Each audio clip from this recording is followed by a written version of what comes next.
Dans les écoles catholiques, chaque enfant est invité, avec ses parents, à faire un choix important en début d'année.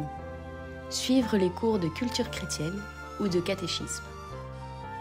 2 parcours, 2 chemins, tous deux enracinés dans la tradition chrétienne, mais qui n'ouvrent pas tout à fait les mêmes portes.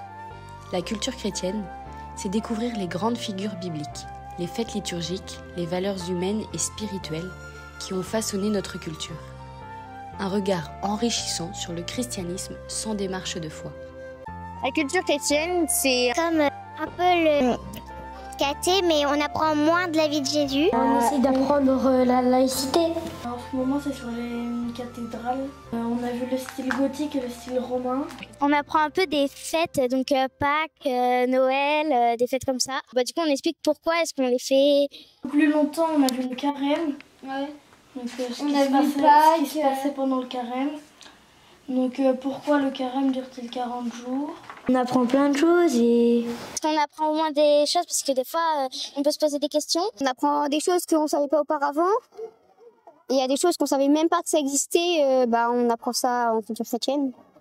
Aussi, on a vu sur les églises, savoir comment, comme j'ai dit, comment les églises elles sont arrivées, à quelle date elles sont venues, tout ça.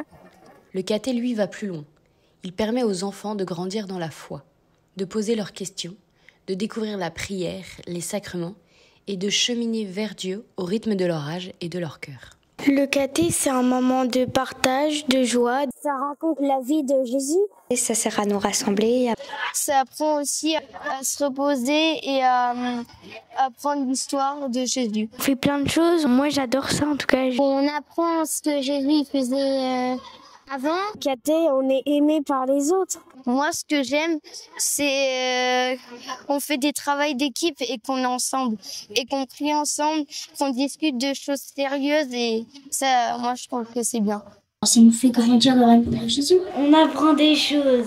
Tous les lundis à l'école, on fait du caté. On nous avait dit qu'on était des merveilles aux yeux de Dieu. Du coup, des fois, je me réveille le matin et je dis je suis Constance, une fille bien aimée de Dieu. Et ça me remonte le moral.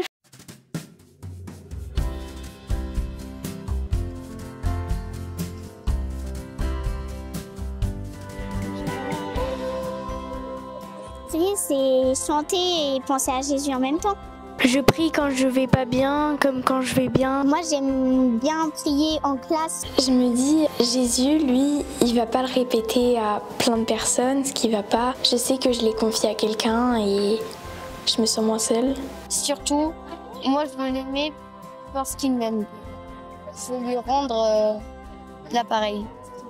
Marie-Charlotte, est-ce que on est obligé, quand on fait du caté, d'être baptisé? Non, pas du tout. Au caté, tu peux venir, si tu n'es pas baptisé, et vivre toute l'année de caté sans préparer ton baptême. Tu es la bienvenue comme ça. Pourquoi aussi on est obligé de préparer sa première communion ou d'autres sacrements au caté?